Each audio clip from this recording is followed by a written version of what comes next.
Bismillahirrahmanirrahim. Assalamualaikum warahmatullahi wabarakatuh. Alhamdulillah. Wassalatu wassalamu ala man la nabiyya ba'da wa alihi wa ashabihi wa man tabi'a bihuda. Qala rabbul alamin ya ayyuhalladzina amanu taqullaha haqqa tuqatih wa la tamutunna illa wa antum muslimun. Allahumma inna nas'aluka ilman nafi'an wa rizqan tayyiban wa amalan mutaqabbala. Allahumma la sahla illa ma ja'altahu sahla wa anta taj'alul hazna idza syi'ta sahla. Rabbi shrah li sadri wa yassir li amri wahlul 'uqdatan min lisani yafqahu qawli, amma ba'd. Segala puji bagi Allah yang memberikan kemudahan untuk menjalankan kebaikan di hari ini. Seorang harus yakin bahwasanya dia tidak punya daya dan upaya kecuali setelah dibantu oleh Allah Subhanahu wa taala yang Maha Perkasa. Salawat dan salam semoga selalu sampai kepada Nabi yang mulia, Nabi yang kita mengatakan cinta kepadanya, dan kehidupan kita adalah usaha untuk mewujudkan bukti dari cinta itu. Semoga Allah Subhanahu wa taala menyandingkan kita bersama Nabi alaihi salatu wassalam di surganya. Jamaah yang Allah muliakan, insyaallah kita akan semoga bisa habis di bab ini atau di bagian ini. Kita akan sedikit membaca secara cepat. Kita mulai dari paragraf terakhir di halaman 40. Paragraf terakhir di halaman 40. Jamaah yang Allah muliakan, kemarin kita telah sebutkan bahwasanya manusia itu tidak mungkin mengumpulkan semua ilmu. Setelah kita tahu bahwa manusia itu tidak mungkin mengumpulkan semua ilmu, maka pertanyaannya lantas ilmu apa yang harus kita ambil? Maka jawabannya adalah ilmu agama. Tetapi jamaah yang dirahmati oleh Allah Subhanahu wa taala, tidak semua orang ternyata setuju kalau diambil adalah ilmu agama. Tidak semua orang itu sepakat bahwa yang paling penting itu adalah ilmu agama. Makanya beliau sebutkan di sini paragraf terakhir halaman 40, beliau katakan, barangkali sebagian orang meremehkan agama lebih cenderung berpendapat bahwa ilmu akal lebih berhak untuk menjadi ilmu yang utama dan lebih utama untuk diprioritaskan. Alasan mereka apa? Karena merasa berat terhadap taklif agama yang menganggap hina terhadap ibadah dan ketentuan ajaran syariat. Jadi di sana ada orang-orang yang mengatakan bahwasanya yang penting itu ilmu akal. Maksudnya adalah ilmu filsafat, ilmu yang mengandalkan pola pikir saja, retorika saja, yang tidak dipandu dengan wahyu. Alasan mereka mengatakan ilmu filsafat ini, ilmu akal ini lebih utama daripada ilmu agama karena menurut mereka agama itu menyulitkan. Karena menurut mereka agama itu adalah sesuatu yang ujung-ujungnya membawa kepada kehinaan dan hanya manut kepada ajaran tertentu. Sementara ilmu akal menurut mereka ilmu yang membebaskan kita bertindak sesuka hati kita. Maka kata beliau, pembahasan hal tersebut pada dasarnya tidak bisa ditampung oleh pasal buku ini. Artinya apa? Tentang pentingnya ilmu agama, tentang juga bantahan orang yang tidak setuju dengan keutamaan ilmu agama, itu pembahasannya sangat besar. Bukan di sini pembahasannya, karena sangat akan panjang lebar. Tetapi kata beliau, pendapat demikian tidak mungkin kau temukan pada orang yang kecerdasannya sehat dan analisanya valid. Jadi orang kalau kita tanya, mana yang lebih utama? Ilmu filsafat atau ilmu agama? Ilmu yang mengandalkan logika atau ilmu agama? Kalau di sana ada orang yang mengatakan ilmu logika lebih baik, maka berarti dia adalah orang yang kecerdasannya itu turun, jemaah. Mereka menganggap mereka intelektual, mereka menganggap mereka berpendidikan, mereka menganggap mereka cerdas, pandai, cerdik dan pandai. Tetapi ternyata ketika mereka ditanya tentang ilmu agama yang paling baik atau tidak, mereka katakan tidak, bukan. Itu menandakan minimnya analisis mereka dan sedikitnya pengetahuan mereka. Karena apa? Karena akal mereka.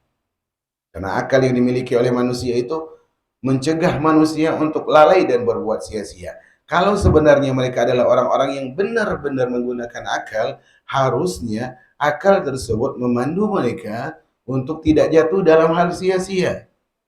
Untuk bersandar kepada pendapat yang berbeda-beda, tidak.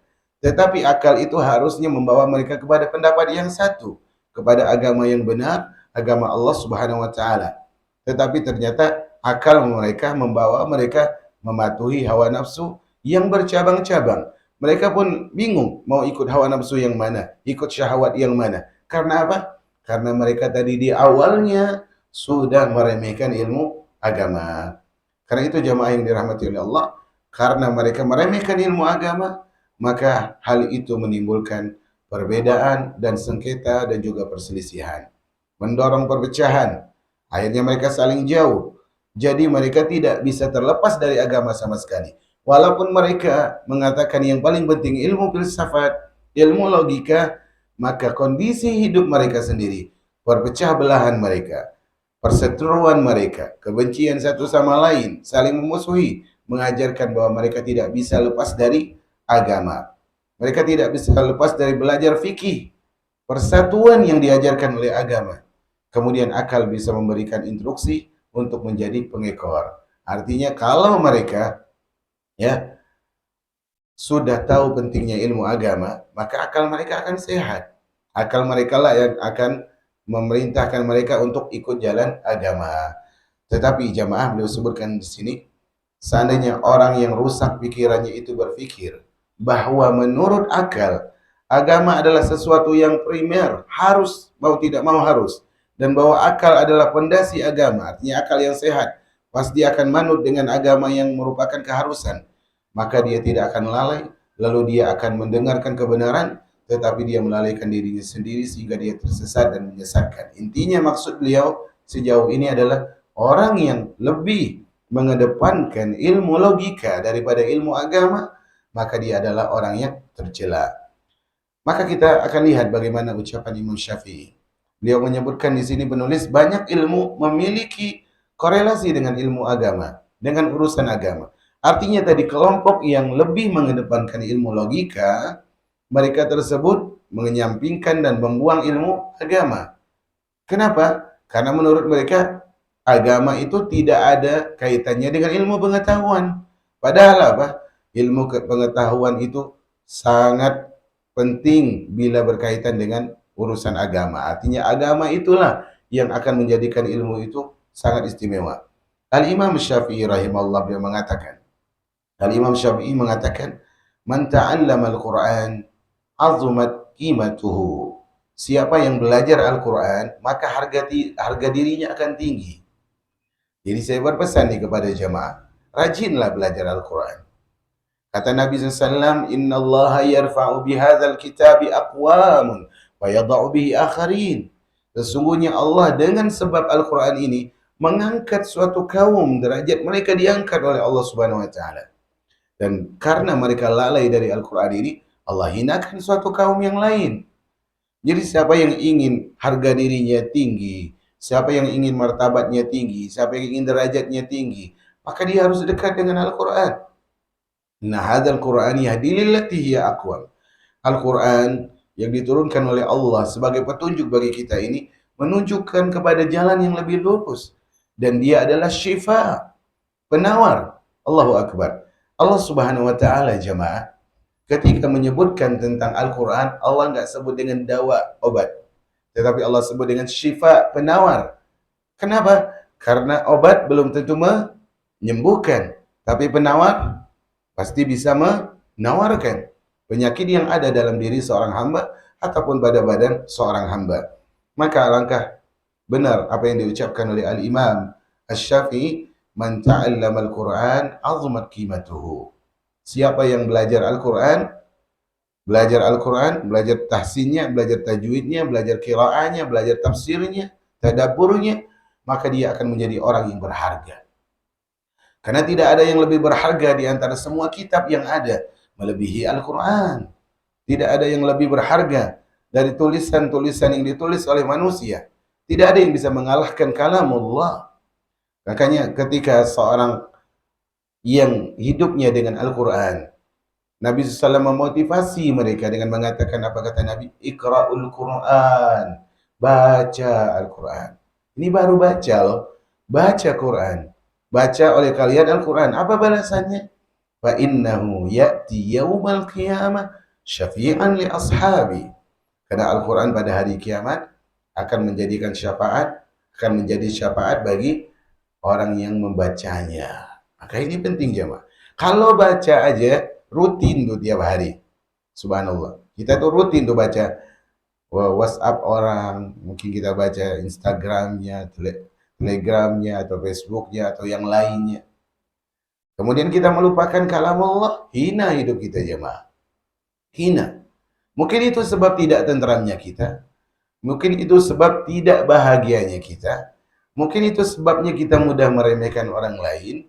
Mungkin itu sebab kita itu susah mendapatkan manfaat. Karena Al-Quran yang berharga kita sia-siakan. Sesuatu yang berharga, kalau kita sia-siakan, siapa yang menjadi hina? Yang disia-siakan atau yang menyia-nyiakan? Yang menyia-nyiakan. Al-Quran ini ketenangan hati jamaah. Allah Subhanahu wa taala mengatakan kepada nabinya alaihi salatu wassalam di dalam surah Taha, Allah mengatakan, Taha ma anzalna 'alaikal Qur'ana litashqa. Kata Allah Subhanahu wa taala, sesungguhnya kami tidak turunkan Al-Qur'an ini kepadamu untuk engkau sengsara. Tidak. Kami tidak turunkan Al-Qur'an ini kepadamu untuk engkau itu menjadi susah, menjadi miskin, menjadi sulit, menjadi sempit hidupnya, tidak. Tetapi Al-Qur'an yang Allah Subhanahu wa taala turunkan ini jemaah adalah untuk jalan kebahagiaan jemaah. Jalan kebahagiaan. Coba ibu-ibu ukur deh. Hari ini sampai menjelang jam sekarang ini, sudahkah kita membaca Al-Quran itu sampai dengan jumlah membawa kita pada ketenangan? Atau mungkin sudah sekian banyak halaman dari chattingan, dari beranda-beranda Facebook dan Instagram, feed dari Instagram dan sebagainya yang sudah kita lewati. Tetapi Al-Quran, ternyata kita tidak nyaman dengan hal itu. Allahu Akbar. Man ta'allama al-Quran azumat qimatuhu. Kata Imam Syafi'i, siapa yang belajar Al-Quran tinggi derajatnya, berharga nilainya. Maka orang yang belajar Al-Quran jangan pernah merasa hina. Di sana tuh ada orang-orang yang belajar bahasa Inggris, ada orang belajar bahasa Jepang, ada orang belajar bahasa Jerman, bahasa Mandarin. Mereka merasa mulia dengan itu. Tidakkah kita nih ketika belajar bahasa Arab, belajar Al-Quran, otomatis secara langsung kita merasa bahagia, merasa mulia? Merupakan sebuah hal yang sangat hina kalau orang dia belajar Al-Quran kemudian dia tidak merasa mulia. Allahu Akbar. Allahu Akbar. Wa man ta'allama al-fiqha nabula miqdaruhu. Kata Imam Syafi'i, siapa yang belajar fikih maka kualitasnya akan menjadi mulia. Siapa yang belajar fikih, dia mulia jemaah. Ilmu fikih bukan sembarang ilmu. Ilmu fikih adalah ilmu yang di situ dijelaskan hukum-hukum agama, dijelaskan tata cara salat, dijelaskan tata cara berniat, dijelaskan tata cara taharah, dijelaskan tata cara berzakat, berhaji, pakaian muslimah dan sebagainya, dijelaskan halal dan haram. Bukan ilmu yang gampang, perlu pengorbanan. Maka kata beliau, siapa yang belajar ilmu fikih, kualitasnya menjadi kualitas yang mulia. Banyak orang datang kepada dia. Mungkin dia tidak berharta. Mungkin dia insan yang miskin dan papa. Tetapi dia punya kepakihan dalam agama Allah. Tetapi dia ngerti urusan agama Allah Subhanahu wa taala. Dia akan mulia. Orang akan minta fatwa sama dia. Orang akan datang kepada dia. Bahkan orang kaya akan bersimpu di hadapan dia. Kenapa jemaah? Dia punya ilmu. Ilmu apa? Ilmu fikih. Maka rajin-rajin nih belajar. Rajin. Cari hadis Nabi, ambil fikihnya. Dari ayat Al-Quran, ambil fikihnya. Jangan merasa sulit. Allahu Akbar. Jangan merasa sulit. Tuh ada orang-orang kursus tuh buat tata boga. Ada orang kursus itu untuk bagaimana cara marketing yang jago. Ada orang kursus tuh bagaimana cara ilmu kecantikan dan sebagainya. Jangan kita malas belajar ilmu fikih. Ibadah kita kaitannya erat dengan ilmu fikih. Ibadah kita sah tidak sahnya punya kaitan dengan ilmu fikih.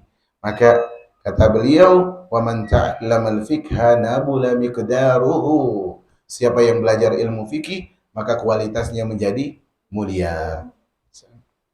Kemudian kata Imam Syafi'i, "Wa man kataba al-haditsa qawiyat hujjatuhu."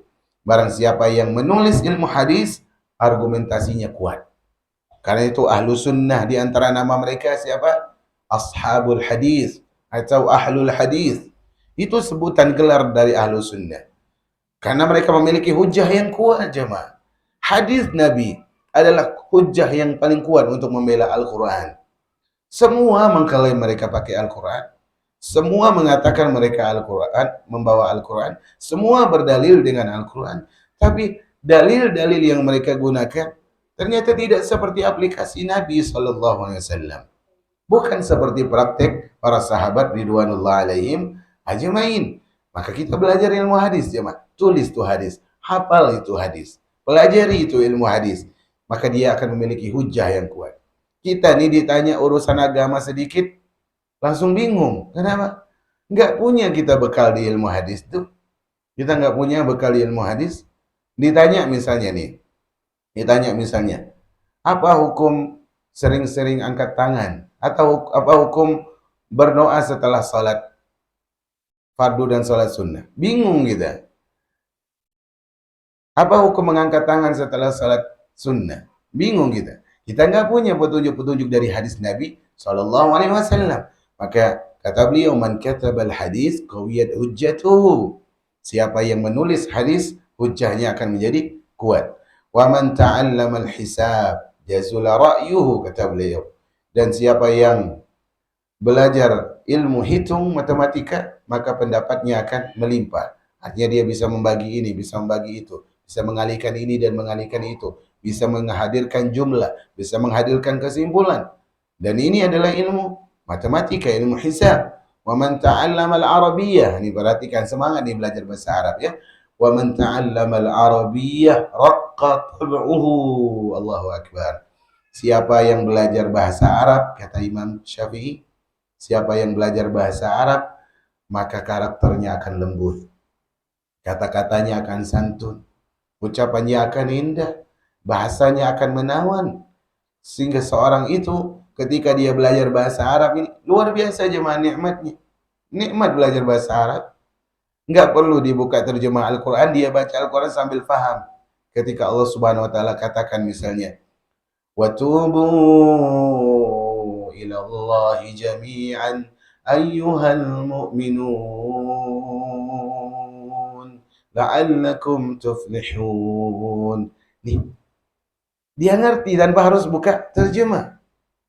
Dia ngerti tanpa harus buka terjemah. Karena bahasa Arab ini luar biasa. Dan kalau dia bawa dalam kehidupan sehari-hari, siapa? Bahasa Arab ini akan membawa dia akan memiliki karakter yang lembut. Karena bahasa Arab itu santunnya luar biasa. Bahasa Arab itu sastranya luar biasa. Keistimewaan balaghah, karakteristik dari bahasa Arab itu luar biasa, jemaah. Membawa orang kepada kelembutan. Makanya orang tinggal di kawasan tertentu dari negeri Indonesia, misalnya, ada tabiat mereka lembut karena bahasa mereka lembut. Ada orang tinggal di negeri tertentu, misalnya di sebuah provinsi, di sebuah kawasan di provinsi atau di Pulau Sumatera misalnya. Dikenal dia dengan kalau ngomong itu tinggi atau di ujung timur sana. Karena bahasanya seperti itu. Kita tidak mengatakan dia itu orang yang keras, tapi memang bahasanya seperti itu. Tetapi orang yang belajar bahasa Arab lembut karakternya. Kemudian kata Imam Syafi'i, "Wa man lam yasun nafsahu lam yanfa'hu ilmuhu." Siapa yang tidak menjaga dirinya, maka ilmunya tidak bermanfaat. Jadi jemaah, memang pada dasarnya seorang itu dituntut untuk menuntut ilmu, wajib. Talabul ilmi faridatun ala kulli muslim. Menuntut ilmu wajib bagi setiap orang Islam, laki-laki dan perempuannya. Wajib dia belajar ilmu agama. Tetapi yang lebih penting untuk diketahui pula setelah berilmu, jadikan ilmu ini tameng bagi diri jemaah. Ilmu tersebut bukan sekedar hafalan. Ilmu tersebut bukan sekedar retorika. Ilmu tersebut bukan untuk buat orang terpukau. Ilmu tersebut bukan untuk buat orang tersentuh, bukan.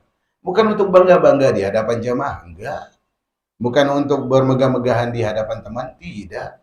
Ilmu tersebut dituntut, jadikan ilmu itu menjaga dirimu. Kau sudah tahu ini yang halal, lakukan. Jangan tinggalkan. Ini haram, jauhi. Jangan kau lakukan. Jadikan ilmu pembela diri, pelindung diri, tameng, pagar dari segala keburukan. Kalau ilmu itu tidak dijadikan sebagai penjaga diri kita jemaah, maka ilmu itu tidak bermanfaat bagi kita.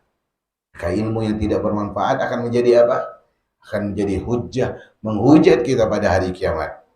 Kemudian beliau mengucapkan di sini wala umri, demi hidupku. Demi hidupku ini sebagian para ulama mengatakan dia bukan sumpah. Kita ketahui ya, bersumpah dengan selain Allah hukumnya apa? Hukumnya apa? Syirikat, kekufuran. Nah, ucapan seperti ini demi hidupku, walaupun ini kebiasaan orang Arab yang tidak dianggap sumpah, lebih baiknya ditinggalkan. Kata beliau, menjaga diri adalah pokok keutamaan.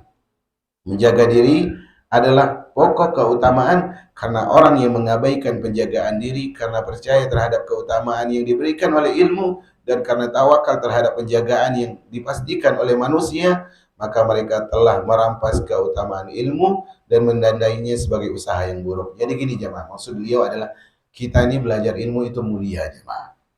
Tetapi ilmu yang kita ketahui tidak semena-mena bisa menjaga diri kita. Kitalah yang harus berusaha mengamalkan ilmu. Dengan mengamalkan ilmu baru kita bisa menjaga diri. Misalnya orang hari ini belajar halaman ini. Atau dia belajar hadis ini. Tidak semena-mena hadis itu bisa menjaga dirinya. Tidak. Bagaimana hadis ini bisa menjaga dirinya dari keburukan? Dia amalkan. Artinya dia berusaha maksimal. Kalau tidak, kalau dia cuma bertawakal dengan hafalan, bertawakal dengan pujian manusia, dengan perlindungan orang sekitar, maka dia tidak selamat. Dialah yang harus berusaha mengamalkan ilmu itu sendiri. Lalu apa yang diberikan oleh ilmu tidak bisa menutupi apa yang telah dirampas oleh usahanya tersebut. Artinya apa? Kalaupun kita punya banyak hafalan, punya banyak kitab yang sudah kita pelajari, tetapi kalau perbuatan kita menyelisih hal itu jamaah, maka ilmu ini tidak dipandang berharga oleh orang. Tidak ada manfaatnya. Karena ilmu ternyata berbeda dengan amalnya. Karena sesuatu yang buruk itu lebih menfitnah daripada yang indah. Dan sesuatu yang hina itu lebih terkenal daripada sesuatu yang utama. Paham di sini ibu-ibu? Maksudnya gini, manusia itu lebih suka lihat buruknya apa baiknya? Lebih nampak buruknya atau baiknya orang lain? Buruknya. Itu kacamata. Ini makanya ini salah satu motivasi kita untuk tidak banyak berharap kepada manusia karena kacamata Allah atau penglihatan Allah, Allah lebih lihat baik kita daripada dosa kita. Tapi manusia hujan seabad dilupakan karena kemarau sehari. Makanya beliau sebutkan di sini ya, beliau sebutkan di sini kata beliau yang buruk itu lebih menfitnah daripada yang indah. Walaupun kau pakai baju yang paling bagus, tapi kalau ada noda dikit, orang akan lihat apa? Kotor, noda itu. Ya, luar biasa. Mata manusia itu rabun ketika baca tulisan, tapi tajam ketika melihat aib. Maka kalau kita tahu keburukan itu lebih memfitnah daripada keindahan, bahwa yang hina itu lebih dikenal oleh manusia daripada yang baik, maka kita harus jaga diri kita, jemaah. Enggak cukup kita mengatakan, manusia itu kita nggak bisa lepas dari omongan mereka. Yang namanya manusia akan ngejek terus, mencaci terus, udah santai aja. Nggak cukup begitu. Kita juga harus lindungi diri kita sendiri. Juga harus berusaha gimana supaya mereka nggak mencaci. Makanya kemarin kita sebutkan ada salah seorang ulama, seingat saya adalah salah satunya pincang, kemudian yang satunya lagi buta. Ya. Kemudian yang pincang ini apa namanya? Menuntun yang buta. Kemudian salah satunya murid, salah satunya guru.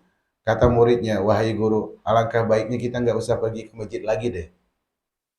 Karena uh, orang ini mencaci kita terus." Apa kata gurunya?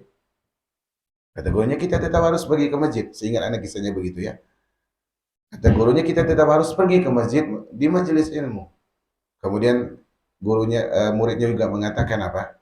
Dalam redaksi yang lain dikatakan bahwa jangan pedulikan wahai guru omongan mereka. Manusia itu akan gimana pun tetap akan mencela. Tapi apa kata gurunya? Wahai fulan, kalau kita selamat dari lisan manusia dan manusia selamat dari dosa karena menghina kita, itu jauh lebih baik. Paham di sini? Kita memang tidak lepas dari omongan manusia. Benar itu. Walaupun kita berteman dengan malaikat, walaupun kita duduk dengan malaikat Jibril, manusia tetap akan menghujat dan mencaci kita. Tapi alangkah baiknya kita berusaha mencari jalan selamat dulu, agar kita tidak dicaci, agar mereka juga tidak dapat dosa mencaci. Ini yang penting jemaah untuk kita ketahui. Karena kata beliau di sini, watak manusia, di dalam watak manusia itu terdapat kebencian. Terdapat kebencian, kedengkian, mereka itu suka sengketa dan suka bersaing, suka musuh-musuhan. Maka mata mereka berpindah dari kebaikan menuju kesalahan. Sehingga mereka tidak bisa bersikap insaf. Insaf ini adil. Insaf di situ adil terhadap seorang yang berbuat baik dan tidak bisa mencintai orang yang berbuat kesalahan. Itu manusia itu jemaah. Kalau yang baik, baiknya baru segitu kok, baru dikit kok. Kalau yang buruk, apa? Tuh kan buruk nampak. Kenapa dia nggak bilang, buruknya kan baru dikit. Kenapa nggak dilihat baik yang banyak? Apakah begitu manusia? Jarang jemaah, jarang sekali. Kecuali yang dirahmati oleh Allah Subhanahu wa taala. Maka ya, aib seorang itu harus berusaha dia tahan dari pandangan manusia. Berusaha dia jaga dirinya dari kekurangan agar manusia tidak melihat kesalahannya. Bukan untuk cari muka, bukan, tapi mencari keselamatan. Kata beliau, lebih-lebih terhadap orang yang dikenal sebagai orang yang berilmu dan memiliki nama besar, ketergelinciran tidak bisa diungkapkan. Karena jamaah ternyata pewaris para nabi pun tidak lepas dari apa? Cacian. Terkadang yang mencaci muridnya sendiri. Terkadang yang menghujat yang duduk di majelisnya sendiri. Padahal dia kalau ditanya tentang hal ini, dia tidak bisa menjawab apa-apa. Hilangnya adab di zaman ini menjadikan banyak orang itu jahil. Zaman ini tuh banyak orang jemaah banyak orang itu mengklaim saya pintar, saya pasti dapat ilmu. Enggak, selama Anda tidak beradab, Anda enggak akan dapat ilmu. Bil adab tafhamul ilma, kata para ulama salaf, dengan adab kau akan ngerti ilmu. Bahkan tuh guru-guru mereka enggak selamat dari lisan muridnya. Enggak selamat dari lisan muridnya. Musuh selamat, orang-orang kafir selamat dari lisannya. Tetapi gurunya habis dibabat. Nah ini jemaah, mereka lebih suka melihat satu keburukan daripada banyak kebaikan. Bahkan guru mereka pun kena. Maka seorang yang punya ilmu, kita yang belajar ilmu, seorang yang alim berusaha bentengi dirinya. Karena ketersenandungan atau tergelincirnya seorang alim itu tidak bisa dicarikan alasan. Orang akan mengatakan, oh dia ustadz kok gitu. Seakan-akan kalau udah ada ilmu, berubah jadi malaikat. Gitu, manusia itu ingin kita kayak gitu. Nggak bisa. Tetapi kita tetap harus berusaha agar mereka tidak dapat celah untuk menghujat kita. Tapi ingat kata beliau, ketergelinciran seorang yang berilmu, manusia itu susah cari alasannya. Tapi apakah hal ini harus dibenarkan? Tidak. Harusnya kita cari uzur. Makanya kata para salaf, "Idza samita min akhika syai'an takrahuhu faltamis lahu uzran." Faltamis lahu uzran. Kalau kau dapat berita yang tidak baik tentang seseorang dari saudara seimanmu, apalagi dia adalah orang yang berjasa kepadamu, baik orang tua ataupun guru dan sebagainya, cari uzur. Kalau nggak ada uzur, kata salaf, katakan mungkin dia punya uzur, cuma saya nggak tahu apa uzurnya. Tapi ini adalah hanya bisa dilakukan oleh orang-orang yang apa jemaah? Orang-orang yang hatinya tidak seperti hati kita. Maka mintalah kepada Allah qalban saliman, hati yang bersih. Dengan hati yang bersih kita akan dapat surga jemaah. Ada seorang sahabat yang disebutkan oleh Nabi SAW ketika Nabi berkumpul dengan para sahabat yang biasa berkumpul, kata Nabi, akan lewat di hadapan kalian seorang penduduk surga. 3 hari Nabi bilang kayak gitu. Maka Abdullah bin Amr bin As penasaran, apa sebab orang ini dikatakan oleh Nabi sebagai penduduk surga. Maka di ujung dari kisah, orang ini menjawab, sesungguhnya aku tidak punya amalan khusus. Sholatku biasa saja, puasaku biasa saja. Hanya saja aku itu, sebelum aku tidur, aku bersihkan hatiku agar tidak ada kedengkian di dalam hatiku terhadap orang-orang yang beriman. Ini jemaah yang buat dia masuk surga. Karena itu, setelah seorang melewati sirat, setelah itu ada kintarah, jembatan kecil untuk membersihkan hati mereka. Karena surga tidak pantas bagi orang yang ada kedengkian. Surga tidak pantas bagi orang yang hatinya itu berkarat, jemaah. Maka kata beliau, tergelinciran orang yang alim, orang berilmu tidak bisa dicarikan alasan. Bisa jadi karena akibatnya buruk atau karena banyaknya manusia yang tertipu. Dalam pepatah disebutkan, pepatah Arab menyebutkan di sini, ya, disebutkan oleh pepatah Arab, zallatul alim kassafina tagruku wa yagruku ma'ahu khuluqun katsir. Allahu akbar. Pepatah Arab atau ahli hikmah mengatakan di sini, ketergelinciran, kesalahan seorang yang alim, orang berilmu, itu seperti bahtera yang karam, seperti perahu besar yang karam. Apa akibatnya? Akibatnya menenggelamkan dirinya dan juga menenggelamkan banyak orang. Kenapa hari ini banyak orang yang menghalalkan musik? Jawabannya apa? Karena ada ulama yang mengatakan hadis tentang musik dhaif. Karena ada ulama yang mengatakan hadisnya musik itu apa? Halal. Nah, ini bahaya jemaah yang dirahmati oleh Allah Subhanahu wa taala. Orang kita nih belajar ilmu, kita harus hati-hati. Jangan sampai kesalahan kita dijadikan hujah oleh orang lain sehingga tenggelam kita dengan kesalahan itu dan orang lain pun tenggelam dan menjadi binasa. Makanya dikatakan di sini, beliau mengatakan, dan mungkin ini adalah riwayat Israiliyat, dikatakan kepada Nabi Isa alaihissalam, ditanya kepada Nabi Isa alaihissalam, man asyaddun nasi fitnah, siapakah manusia yang paling terkena petaka, siapakah manusia yang paling mungkin terjamah oleh fitnah? Maka apa kata beliau alaihissalam, zallatul alim, yaitu orang alim yang tergelincir. Idza zalla halak bizallatihi alamun katsir. Kalau alim ini salah, maka banyak manusia-manusia akan jatuh dalam kesalahan. Nah, ini penting jemaah. Ya, jadi ya, sebab jadi perintah kenapa seorang alim itu harus menjaga diri itu dikarenakan apa? Karena kan kesalahan orang alim itu musibahnya besar. Ini sebab pertama. Kenapa orang menuntut ilmu itu harus jaga diri? Karena kalau dia salah, orang akan melihat, oh dia aja ngaji kayak gitu kok, oh jilbabnya besar aja kayak gitu kok. Kesalahan dia akan menjadi musibah. Ini faktor satunya. Faktor yang lain adalah dari sisi lain, bisa jadi karena orang-orang bodoh lebih tergiur untuk mencela dan lebih berusaha untuk mereduksi. Ini faktor kedua, nggak bisa kita hindari juga. Bisa jadi orang alimnya tersebut salah dimaklumi karena manusiawinya, karena terbatasnya ilmunya. Tapi faktor kedua ini apakah bisa kita tahan? Nggak bisa. Karena di sana ada orang-orang dengan kejahilan mereka lebih suka untuk mencaci. Memang makan daging itu enak ya? Enak. Makan daging itu enak. Makanya gibah itu nyaman. Nggak terasa dia udah makan stik ini, stik itu, stik ini, stik itu. Dengan apa? Oh ini daging si fulan. Oh ini daging fulana. Oh ini daging Pak RT. Oh ini daging istrinya Ustadz. Oh ini daging Ustadznya. Makan daging, gibah. Ayuhibbu ahadukum an yakula lahma akhihi maitan. Maukah, apakah suka kalian, kata Allah, makan daging yang itu adalah bangkai dari saudaranya?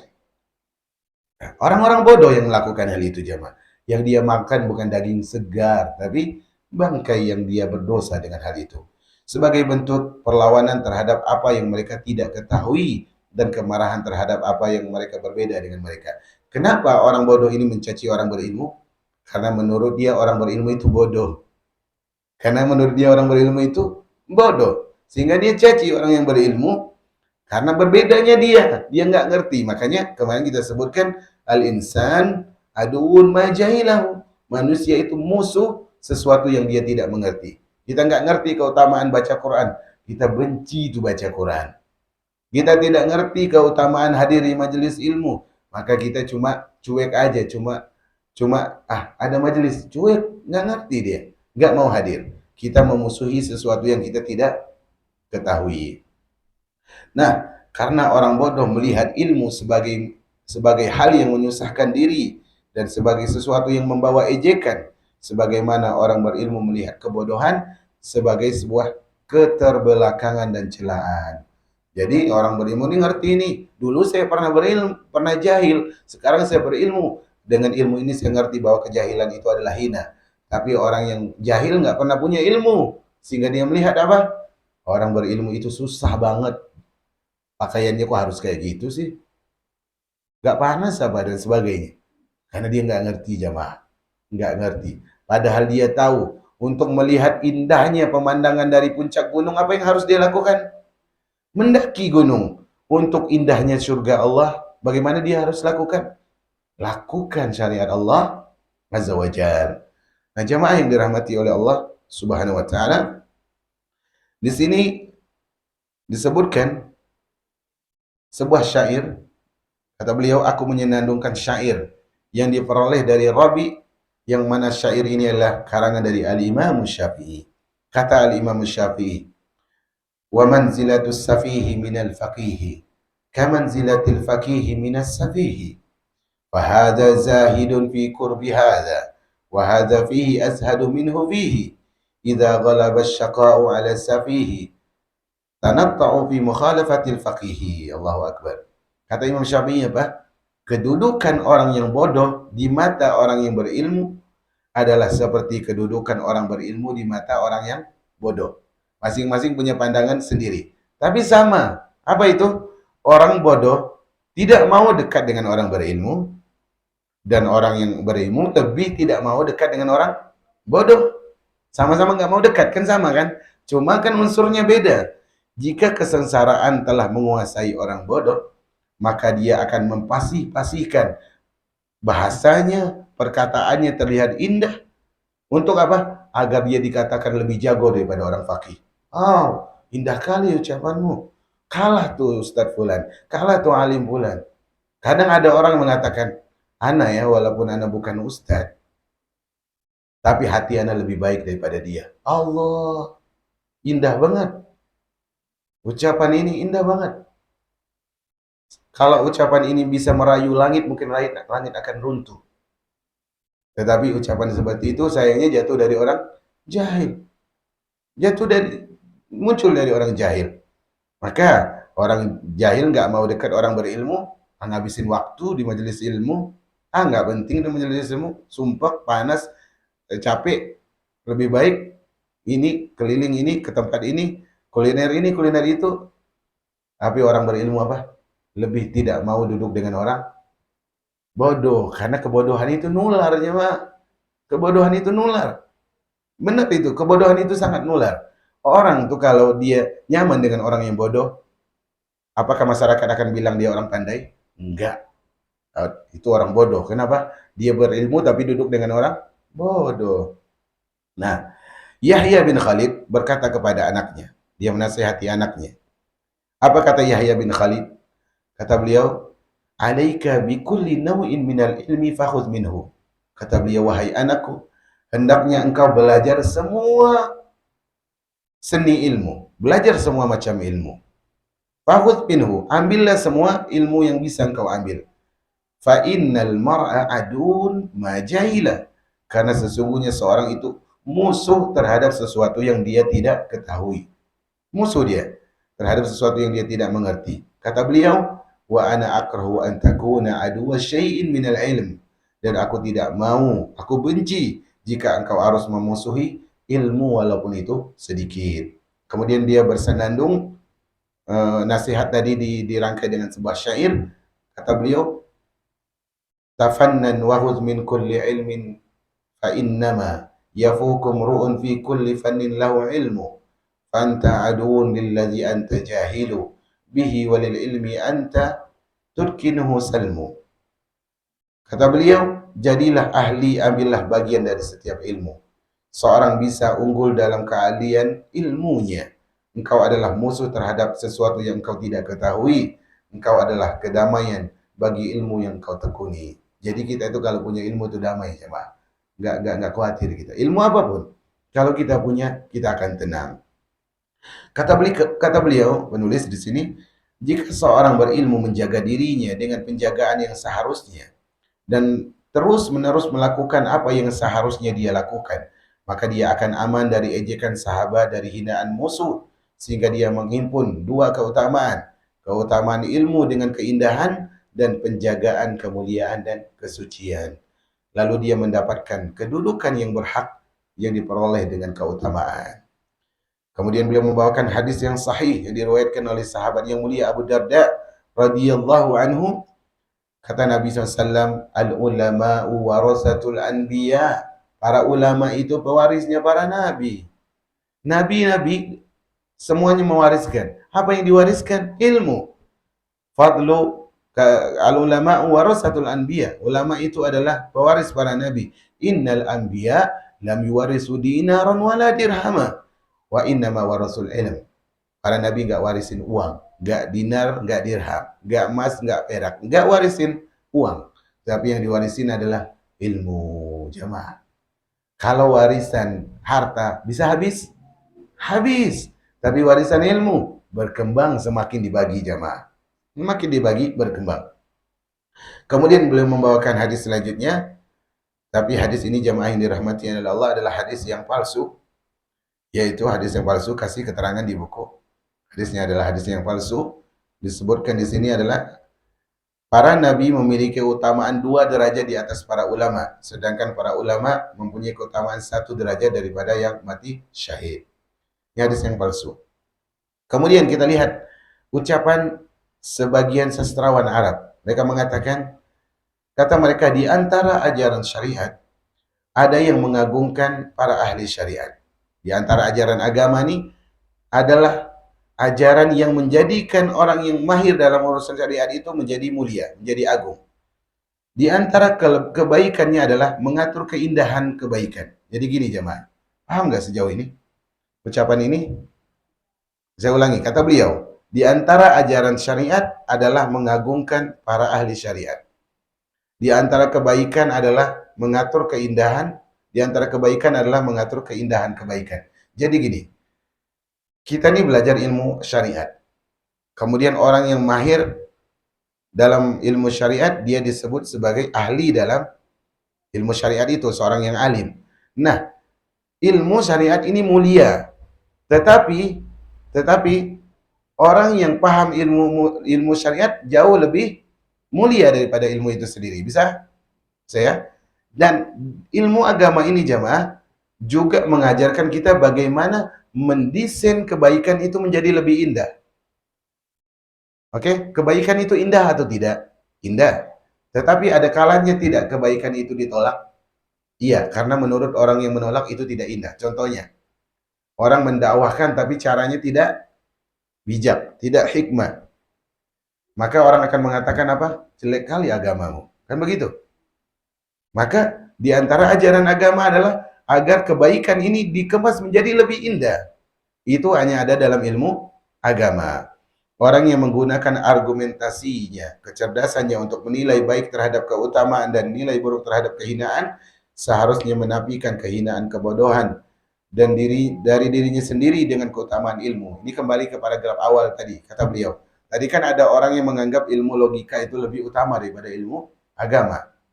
Harusnya kata beliau, kalau menurut mereka logika itu jauh lebih baik, harusnya logika ini diajarkan ilmu agama. Dibuang darinya kebodohan terhadap ilmu agama. Jangan sampai logika akalmu yang kau puji-puji itu tidak memiliki ilmu agama. Mencintai ilmu dengan kecintaan yang memastikan keutamaannya serta mempercayai manfaatnya. Jadi kita harus latih akal kita untuk cinta kepada ilmu, untuk meyakinkan akal kita bahwa ilmu agama itu banyak manfaatnya. Banyak harta, baju baru, efektivitas, perintah, dan ketinggian pangkat tidak membuat lalai untuk mencari ilmu. Di sana itu ada orang kaya, tapi dia nggak lalai menuntut ilmu. Ada orang yang punya jabatan, tapi dia semangat menuntut ilmu. Di sana ada orang yang punya pakaian banyak, tetapi dia juga rajin menuntut ilmu. Jadi sebenarnya nggak ada alasan untuk orang itu tidak menuntut ilmu. Karena orang yang perintahnya efektif itu lebih membutuhkan ilmu. Artinya semakin kaya kita semakin butuh ilmu. Semakin menjabat kita semakin butuh ilmu. Semakin banyak baju kita semakin butuh ilmu. Karena orang yang bajunya banyak, ilmunya sedikit, banyak dosa jemaah. Pasti. Pasti. Tabzirnya satu, mubazirnya satu. Bangga-bangganya dua. Kemudian apa? Menghabiskan hartanya tiga. Kemudian terus ini, terus karena dia tidak punya ilmu. Maka penting tuh orang yang ingin beli sesuatu, kira-kira apa ini hajat saya? Bagaimana pertanggung jawaban saya di hadapan Allah Subhanahu wa taala. Kemudian Anas bin Malik meriwayatkan dari Nabi sallallahu alaihi wasallam, dan ini adalah hadisnya adalah hadis yang dhaif. Hadis yang dhaif ini sepertinya adalah ucapan para ulama. Sepertinya hanya ucapan para ulama. Yaitu apa? Ucapan itu berbunyi, sesungguhnya hikmah menambah kemuliaan terhadap orang yang mulia, mengangkat derajat budak hingga duduk di majelis para raja. Hikmah di sini maksudnya adalah ilmu. Ilmu itu kalau Anda mulia, kalau kemudian Anda menuntut ilmu, Anda semakin mulia. Kalau Anda adalah pegawai, budak, pekerja, hamba sahaya, kalau Anda punya ilmu, Anda sangat mungkin untuk duduk di singgasana para raja. Kenapa? Karena raja butuh kepada orang berilmu. Raja itu butuh kepada orang yang berilmu. Kemudian jamaah yang dirahmati oleh Allah Subhanahu wa taala, sedikit lagi kita ambil, sepertinya kita tidak bisa menyelesaikan bab ini. Beliau mengatakan salah seorang yang beradab berkata, kullu izzin la yutinuhu ilmun mazillah. Setiap kemuliaan yang tidak diiringi oleh ilmu maka dia hina. Contohnya, Anda mulia karena kekayaan Anda, dianggap mulia karena oleh manusia karena Anda kaya, dianggap mulia oleh manusia karena Anda wali kota, presiden, dan punya jabatan yang lain. Tetapi kalau nggak punya ilmu, orang tetap akan merendahkan Anda, walaupun Anda kaya, walaupun Anda cantik, walaupun Anda tampan, walaupun Anda adalah orang yang punya jabatan. Kalau nggak punya ilmu, kekayaan tadi itu, kelebihan duniawi tadi, kalau nggak punya ilmu agama, hina. Kullu ilmin la yu'ayyiduhu aqlun madillah. Dan setiap ilmu yang tidak didukung oleh akal sehat akan membawa kepada kesesatan. Makanya banyak orang-orang yang berilmu, dia punya hafalan ini dan itu, tapi akalnya ada kepentingan duniawi, maka dia ternyata dhallun mudil, sesat dan menyesatkan. Salah satu ulama salaf berkata, beliau mengatakan, "Idza aradallahu bin nasi khairan, ja'ala al-ilma fi mulukihim wal mulka fi ulamaihim." Allahu akbar. Kata ulama salaf ini, kata beliau, jika Allah berkehendak baik kepada manusia, maka Allah akan menjadikan ilmu itu berada dalam kerajaan mereka. Dan raja berada di hadapan para ulama. Maksudnya gini, kalau Allah ingin sebuah negeri itu baik, sebuah daerah itu baik, maka Allah akan menjadikan ya orang-orang yang berilmu itu mendampingi para raja. Menterinya berilmu, menteri ininya berilmu, menteri itu berilmu, penasehatnya berilmu. Dan dengan itu rajanya juga tidak sungkan duduk di hadapan orang berilmu. Ini baru damai jemaah. Kalau enggak, jauh negeri itu dari kedamaian. Ini pentingnya ilmu, bisa menenteramkan kondisi. Bayangkan ya, kalau negeri ini tidak ada para ustadz salafiyin, ulama-ulama ahlu sunnah, maka mungkin akan lebih banyak orang turun demo di jalan. Kan begitu? Akan lebih banyak orang protes kepada pemerintah. Tapi dakwah kita melarang hal itu. Apa yang menjadi peran? Ilmu agama. Ini penting. Kemudian waqala ba'dul bulagha, salah satu sastrawan berkata, kata beliau adalah ilmu adalah perisai para raja. Karena ia mencegah mereka dari kezaliman, mengembalikan mereka kepada lapang dada, dan menghalangi mereka dari membuat orang sakit, zalimi, dan membuat mereka sayang dan disayangi oleh rakyat. Jadi ilmu ini jamaah, pemimpin itu harusnya lebih banyak menuntut ilmu deh. Jangan terlalu ngurusin partainya, ngurusin proyek jabatan berikutnya. Kata beliau, ilmu itu pelindung, perisainya para raja. Apa? Sehingga kalau dia membuat zalim, dihalangi oleh ilmu. Kalau dia berada di jalan yang salah, sempit dadanya, dia akan dibawa kepada kelapangan dada. Kalau dia tadi ingin menyakiti, menzalimi orang lain, ilmu melarang dia. Kalau dia tadi adalah orang yang ingin bertindak sesuatu yang akibatnya membuat rakyatnya benci, dengan ilmu dia akan berbuat sesuatu yang menjadi dicintai oleh rakyatnya jemaah. Ilmu akan menjadikan orang jatuh hati kepada pemerintahnya. Ilmu akan menjadikan orang tertawan dengan akhlak pemimpinnya. Ilmu yang berperan, bukan kekuasaan, bukan janji-janji, bukan obral-obralan, bukan juga senyuman-senyuman ala kampanye. Setelah kampanye, cemberut. Enggak, bukan begitu. Ilmu yang membuat Anda disegani dan disayangi. Di antara hak mereka adalah mereka harus mengetahui hak mereka untuk menemukan ahlinya. Sedangkan harta adalah bayangan yang akan hilang dan bagaikan perempuan yang tidak berpakaian yang mohon perlindungan. Dunia ini seperti bayangan yang hina. Bayangan yang hina itu apa? Bayangan itu, saya ingin tanya nih kepada ibu-ibu. Kita itu bisa nggak bersandar pada bayangan? Nggak bisa. Kita nggak bisa. Makanya kita itu kalau berharap sama orang lain tuh jangan pernah berharap bahagia. Karena bayangan kita akan meninggalkan diri kita sendiri, apalagi orang lain. Bisa paham di sini? Nah, harta dunia itu seperti bayangan yang akan hilang. Nggak pantas kita menganggap sesuatu yang akan hilang itu mulia. Seandainya dalam harta yang banyak terdapat keutamaan, andaikan orang kaya itu orang yang utama, ya, maka Allah akan menjadikan sebagai barang istimewa bagi Nabi dan Rasulnya. Artinya kalau harta itu ukuran kemuliaan, pastilah Allah akan jadikan seluruh Nabi dan Rasulnya menjadi orang kaya. Tetapi banyak Nabi dan Rasul orang yang tidak cukup hidupnya. Artinya tidak seperti orang-orang yang mereka adalah memiliki segalanya dari dunia.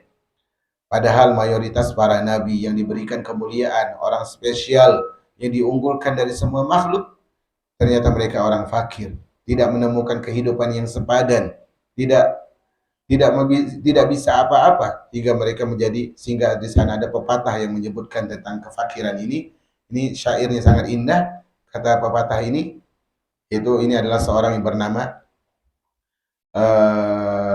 Al-Bukhturi. Dia mengatakan, fakrun ka fakril anbiya'i wa ghurbatun wa sababatun laisal bala'u biwahidi. Kefakiran itu seperti kefakiran para nabi, seperti ketersendirian para nabi, dan cinta petaka itu bukanlah satu. Jadi petaka itu enggak hanya miskin. Petaka itu bukan hanya satu, petaka itu banyak. Nah, di sini nanti kita akan lihat lagi syair yang sangat indah menjelaskan tentang bahwa harta itu bukan sumber keutamaan. Beliau katakan di sini, karena ketiadaan keutamaan dalam harta, maka Allah memberikannya kepada orang kafir dan menjauhkannya dari orang beriman. Kalau harta sumber mulia, maka kira-kira orang kafir atau orang beriman yang lebih berhak kaya?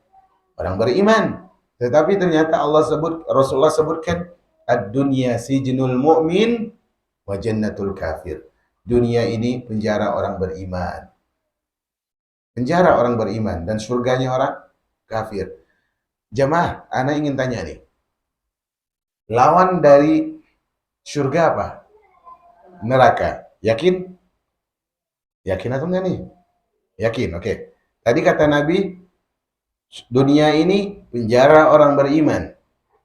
Sementara dia adalah surga bagi orang kafir. Anda tanya lagi. Lawan kata dari surga apa? Neraka atau penjara? Hah? Ragu kan ya? Nah, Ustadznya suka buat orang ragu. Nah, lawan dari neraka surga apa? Neraka, jangan ragu. Jangan ragu. Tetapi saya ingin kasih isyarat di sini. Ketika Rasul menyebutkan tentang dunia bagi orang kafir disebutkan sebagai surga. Tetapi ketika disebutkan dunia ini bagi orang beriman disebutkan sebagai penjara, bukan neraka. Ingat loh, bukan neraka. Paham maksudnya? Jadi jangan terlalu merasa sakit dengan kesusahan dunia ini, cuma penjara. Artinya keluar dari penjara, engkau akan bebas dengan itu. Arti kalau engkau tidak mau masuk dalam penjara, enggak mau lama-lama dengan penjara, ya jangan mengejar dunia. Kan begitu. Kayak ini isyarat yang luar biasa. Jadi, kalau seandainya harta itu adalah sebab keutamaan, maka tentunya apa? Allah akan berikan harta kepada orang beriman. Disebutkan ini syair yang sangat indah. Perhatikan, kam kafirin billahi amwaluhu tazdadu ad'afan ala kufrihi. Betapa banyak orang yang kafir kepada Allah, hartanya bertambah berkali lipat, semakin dia kafir semakin bertambah. Wa mu'minin laisa lahu dirhamun yazdadu imanan ala fakrihi. Dan betapa banyak orang beriman tidak mempunyai harta, meskipun keimanannya itu bertambah melebihi kefakirannya. Ya laimad dahri wa af'alihi mustaghilan yuzri ala dahrihi. Kata beliau, wahai pencela masa dan perbuatannya, sibuk menghina masa. Ya, ad-dahru ma'murun lahu amirun yansarifud dahru ila amrihi. Masa itu diperintah oleh Allah dan Allah yang memerintahnya. Masa itu bekerja sesuai dengan perintahnya. Artinya gini, di sana itu ada orang yang kok zaman ini susah kali ya. Zaman ini zaman yang menjadikan kita itu miskin, susah payah. Apa yang dihina? Zaman, waktu. Padahal zaman ini berjalan dengan perintah siapa? Perintah Allah Subhanahu wa taala. Makanya jamaah, ada ucapan yang sangat indah dari seorang penyair. Alhamdulillah, semoga saya masih ingat syair ini.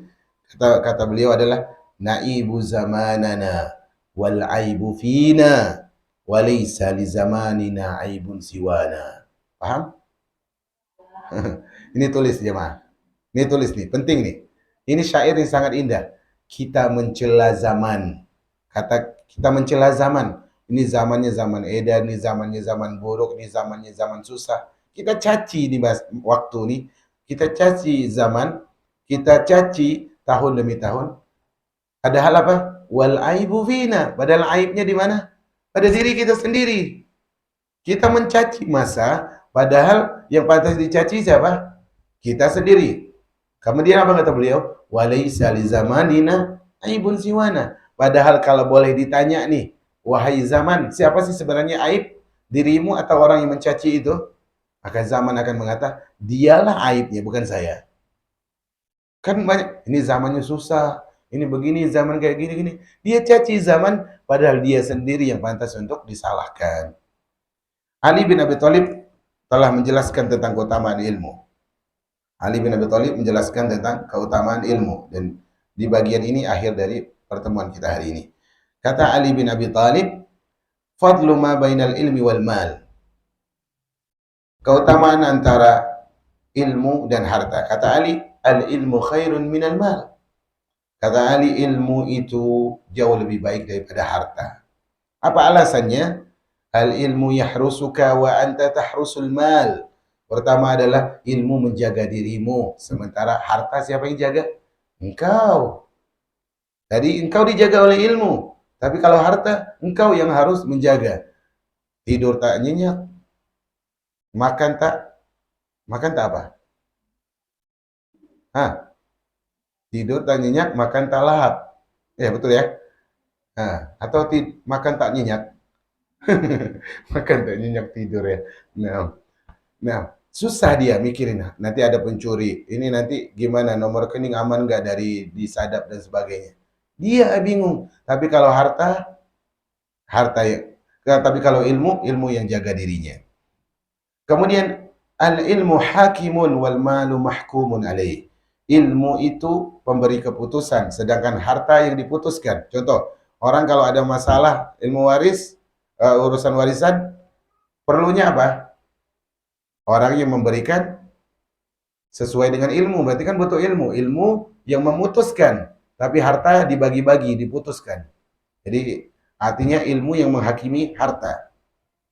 Kemudian kata Ali bin Abi Thalib radhiyallahu anhu, mata khuzanul amwal wa baqiya khuzanul ilmi. Kata beliau, penjaga para harta sudah mati, penjaga ilmu itu tetap kekal.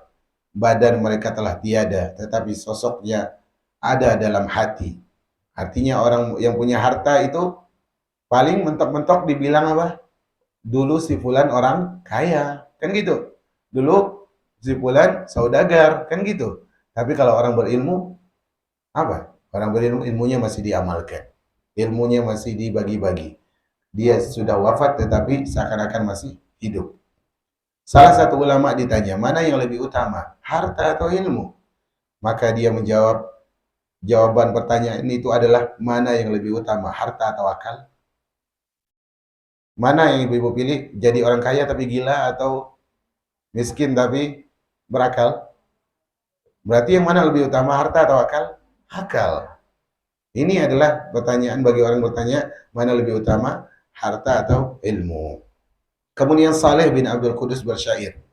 Dia mengucapkan syair, la khairu fi man kana khairu sanaihi fin nasi qauluhum ghaniyun wajidu. Ini yang terakhir ya. Kita tutup dengan hal ini. Saleh bin Abdul Qudus bersyair, tidak ada kebaikan bagi orang yang pujian terbaiknya di kalangan manusia adalah ucapan dia adalah orang kaya yang berada. Artinya adalah apalah artinya ucapan manusia yang mengatakan fulan orang kaya. Fulan, apa istilah sekarang itu, Master? Crazy? Crazy rich. Betul ya? Ya. Apalah artinya orang mengatakan kita crazy rich? Crazy bukannya gila ya? Oh gitu. Itu ya gelar orang kaya itu aneh-aneh ya. Gelar orang kaya itu aneh-aneh. Sama seperti orang yang pakaian nggak nutup aurat itu mereka bilang pakaian masa kini. Kan gitu ya? Pakaian masa kini. Masa kini itu jamak dari miskin.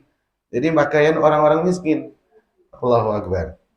Jadi kata beliau, tidak ada kebaikan bagi orang yang manusia memujinya dengan ucapan dia orang kaya, dia saudagar, dia jutawan, dia miliarder. Apa manfaat dari pujian seperti itu? Nggak ada manfaat.